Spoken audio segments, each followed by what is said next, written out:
Alors, l'Argus vient de publier son test d'autonomie, effectué donc sur leur trajet habituel. Ça fait le 20e modèle hein, qu'ils essayent quand même sur leur trajet habituel. Ça commence à devenir très intéressant, leurs essais à l'Argus, là, parce qu'on commence à avoir une belle banque de données d'essais de différents VE sur le même trajet, quoi. Bon, alors, évidemment, c'est pas tout le temps la même température, mais bon, ça a le mérite d'être à chaque fois le même trajet. Alors, cette fois donc, c'est la Unix 5, vous l'aurez remarqué. Voyons donc les consos, etc. Pour jouir de la meilleure autonomie possible en Hyundai Ioniq 5 électrique, il faut opter pour sa version intermédiaire, unique moteur arrière et grosse batterie de 72,6 kWh qui fait grimper la puissance à 218 chevaux et l'autonomie officielle à 481 km.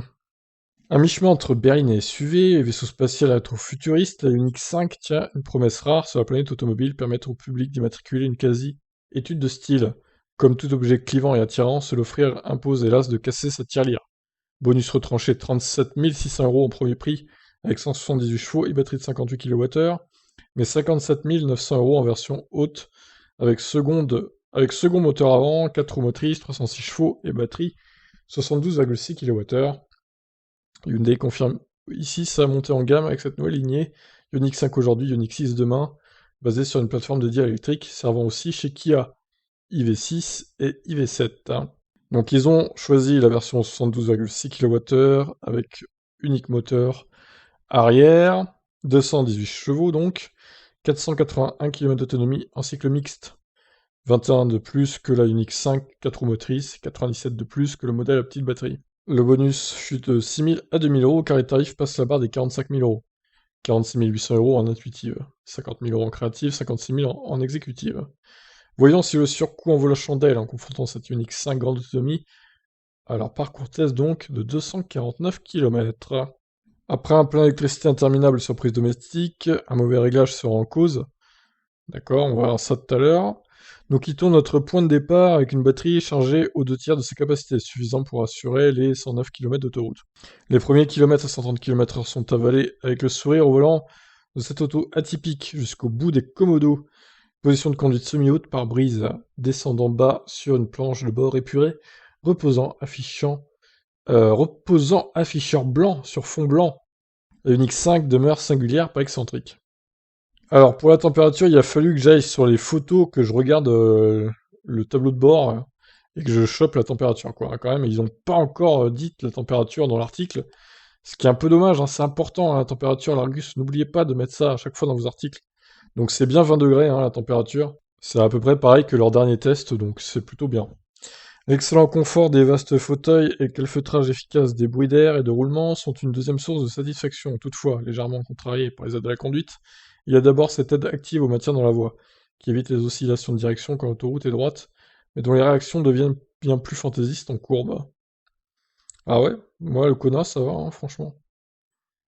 L'aide au changement de fil réclame aussi un temps d'adaptation. À l'enclenchement du clignotant impulsionnel, la direction refuse d'abord le braquage, puis l'accompagne très trop lentement, comme en témoignent les nombreux clics du rappel de clignotant durant la manœuvre. On aurait préféré l'excellente caméra de surveillance des angles morts Hyundai, seulement de série, sur la finition haute exécutive facturée 56 000 € en bonus. Avec 218 chevaux pour mouvoir 2 tonnes, les accélérations suffisent à tenir tête au familial turbo diesel. Au départ, du péage et les relances apparaissent efficaces après qu'un camion ait squatté la file de gauche. Performance honnête donc, à condition de ne pas s'attendre à des reprises d'éclairs façon Model 3. Alors, conso, 26,6 kWh au 100. Correct, c'est beaucoup je trouve moi quand même. Hein. Je peux pas dire que ce soit correct hein, quand même. Hein. 22, 23 ça aurait été correct. 26 c'est trop. Une valeur dans la moyenne du segment donc, 230 km pour le Volvo XC40, 311 pour la ID4, donc 270 pour cette Unix 5. Mais rien décevant de rapporter aux performances habituelles de la marque. Le SUV Kona électrique, 290 km/h, pardon, pas km/h, donc avec 64 kWh, donc évidemment 8 kWh de moins. C'est pas négligeable quand même. Hein. Mais bon, elle est beaucoup plus grosse, hein, la Unix 5 aussi, forcément on peut pas comparer quoi. La première portion de route secondaire se déroule sur voie rapide où les qualités de la 5 demeurent. Une fois accoutumé à l'ambiance futuriste, notre regard devient moins aimable sur les matériaux employés, souvent rigides et dont la qualité perçue ne cadre pas vraiment donc, avec le tarif réclamé.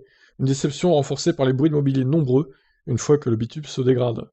Craquement près du grand écran, cognement des boucles de ceinture arrière sur la garniture du passage de roue et glissade des câbles de recharge dans le bac plastique sous le plancher de coffre n'évoque pas vraiment l'univers haut de gamme, hein.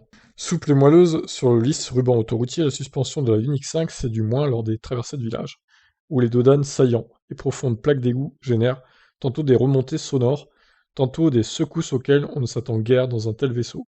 Le châssis ne se montre pourtant pas très dynamique, ou en tout cas éloigné de l'agilité d'une Model 3. La Unix 5 goûte peu au rythme enlevé en virage, où la direction est peu directe. Les sièges sans maintien et les mouvements de caisse importants n'invitent guère à la bamboche. À la bamboche, d'accord. Très bien. Bon, bah, beaucoup de critiques hein, dans cette voiture. Visiblement, ils sont pas très satisfaits, là. C'est dommage, car les roues arrière motrices savent dynamiser les sorties de virage ESP débranchées, alors que le freinage se montre facile à doser, qualité rare pour une voiture électrique.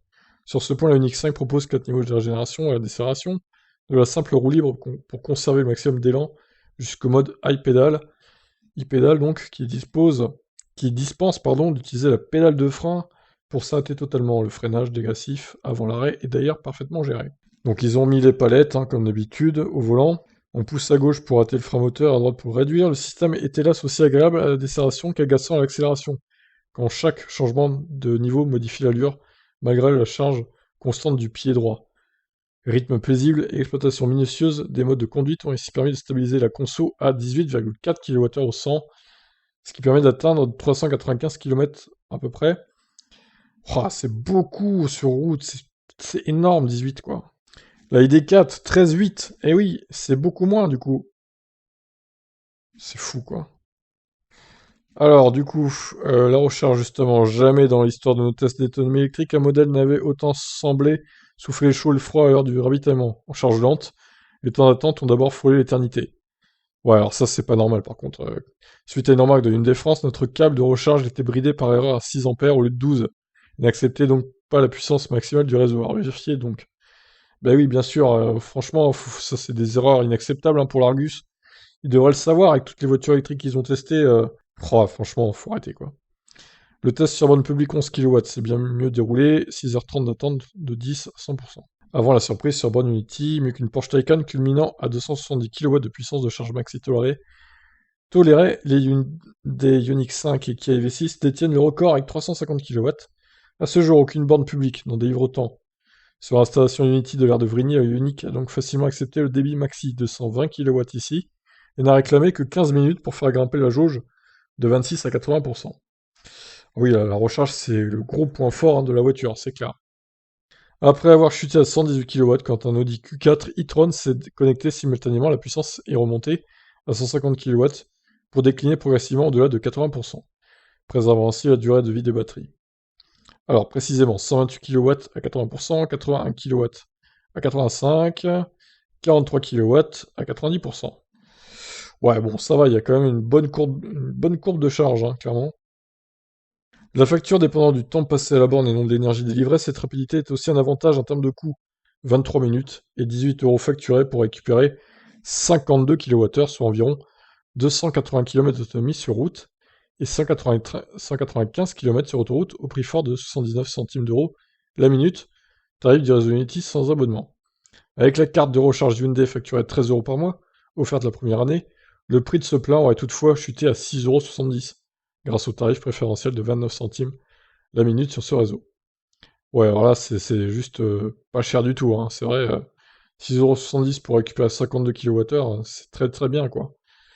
Bon, évidemment, faut se taper l'abonnement derrière, mais si vous faites souvent des recharges, clairement, ça vaut le coup, quoi. Et au final, je me dis que même en une charge, ça aurait été rentabilisé quasiment. Il y a 12 €, presque 12 € d'écart. Donc en une charge, ça aurait été presque rentabilisé, quoi. Donc intéressant. Alors du coup, page suivante, bilan de l'essai. Qu'est-ce qu'ils ont aimé, qu'est-ce qu'ils n'ont pas aimé? Pas très maniable en ville, peu dynamique sur petite route, la vaste Unix 5 dévoile finalement ses talents sur long trajet, confort plus moelleux, insonorisation plus soignée, aide à la conduite plus pertinente, et temps de recharge bref sur borne rapide, qui compense la consommation légèrement supérieure aux références sur autoroute. Une orientation bienvenue pour une auto de 4,64 m de long, dans l'habitacle très accueillant, rangements nombreux, banquettes coulissantes et inclinables, la destine aussi au voyage en famille inattendu, mais pas saugrenu aux prémices de la transition, inexorable vers une offre 100% électrique. Et donc, nous ne sommes pas trahis avec cette Unix 5. Ils ont aimé l'habitacle spacieux et agréable à vivre, la présentation originale dehors comme dedans, les prix de recharge compétitifs sur borne Unity avec l'abonnement Hyundai, les temps de recharge rapide sur borne DC. Ils ont regretté la finition intérieure et les bruits de mobilier, décevant ce prix, l'autonomie quelconque comparée aux autres Hyundai. C'est vrai, ils ont raison, hein. L'efficience du Kona est partie très loin là, hein. Le suivi de voies perfectibles sur route sinueuse, le tarif salé. Alors je me demande si le manque d'efficience, c'est pas dû au fait que ça soit une 800 volts, la batterie. Peut-être que ça consomme, il y a une surconsommation à cause de ça aussi, hein. C'est pas qu'à cause de la voiture, de la taille de la voiture. Bref, je sais pas. Je suis pas électricien, donc je sais pas. Mais il y a peut-être un peu de ça. Donc longueur 4,64 m, largeur 1,89 m, hauteur 1,65 m, volume du coffre arrière 527 litres à 1587 litres, volume du coffre avant 57 litres. Et le poids, hein, 2 tonnes évidemment, gros bébé. Donc recharge de courant alternatif 11 kW et jusqu'à 350 kW en courant continu s'il y a des bornes qui délivrent cette puissance évidemment. Le 0 à 100 est comparable à celui du Kona électrique, 7 secondes 4. On va dire que les 14 chevaux de plus, ça compense les 100 kg de plus, à peu près. Et la conso, donc, qui est beaucoup plus élevée, évidemment, que le Kona.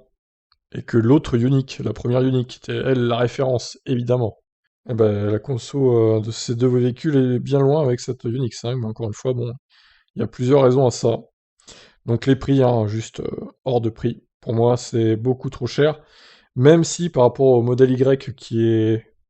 Enfin, modèle Y actuel, au niveau des tarifs, c'est pas si cher que ça, livré. Mais le modèle Y allemand sera bien moins cher, je pense, que le modèle Y actuel, qui sera livré aux premières personnes en Europe. Donc, faut s'attendre à ce que le modèle Y soit quand même beaucoup plus intéressant financièrement parlant que cette Ioniq 5 dans les prochains mois. Donc voilà. Alors, mon tableau comparatif, du coup, voilà, j'ai ajouté en dernier évidemment parce que c'est le dernier essai qui a eu lieu. Donc sur les derniers essais, on était à peu près sur 20 degrés de température, hein, donc c'est à peu près équivalent. Après voilà, dans la journée, il a peut-être fait plus chaud sur certains essais de 1 ou 2 degrés, mais bon, ça reste dans la même gamme de température. Donc voilà, 26,6 kWh au 100, c'est un poil plus que la Mustang Mach-E sur autoroute. La Mustang Mach-E, du coup, qui embarque beaucoup plus de batterie, hein, aussi, que la Ioniq 5. Et en termes de conso sur route, la Mustang, pareil, consomme un poil moins que la Ioniq 5. Vous voyez, hein, 17 kWh au 100 contre 18,4. Donc clairement, la Mustang, par exemple, bah, elle a plus d'autonomie que la Ioniq 5.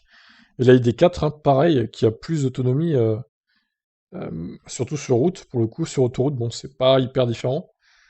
La Ioniq 5, cependant, elle consomme un peu moins que la E-Waze sur autoroute. Et ouais, sur route, c'est quasi pareil, hein. Par contre, la E-Waze, il faisait un peu plus frais, 17 degrés. Mais la E-Waze embarque beaucoup moins de batterie aussi, donc forcément, il y a moins d'autonomie au final. La pire voiture, hein, qu'ils aient testée, ça reste la Honda E avec des consos, mais stratosphériques, hein. Plus de 30 kWh au 100 sur autoroute et 20, plus de 20 sur route. C'est juste pour une petite voiture comme ça, surtout sur route, c'est aberrant. Franchement, c'est aberrant. Très mauvaise chaîne de traction pour Honda. La référence reste la e-up, qui est vraiment très sobre, hein. Même sur autoroute pour le coup. Elle a même battu la Model 3, même si bon, il faisait un peu plus chaud, hein, pour la e-up par rapport à la SR+, donc vous voyez, hein, qui faisait 14 degrés. Donc voilà pour ce test de l'Argus, j'espère que ça vous a plu. Dites-moi en commentaire ce que vous en pensez du coup des consos de cette Ioniq 5. Et je vous laisse donc commenter. Bye bye.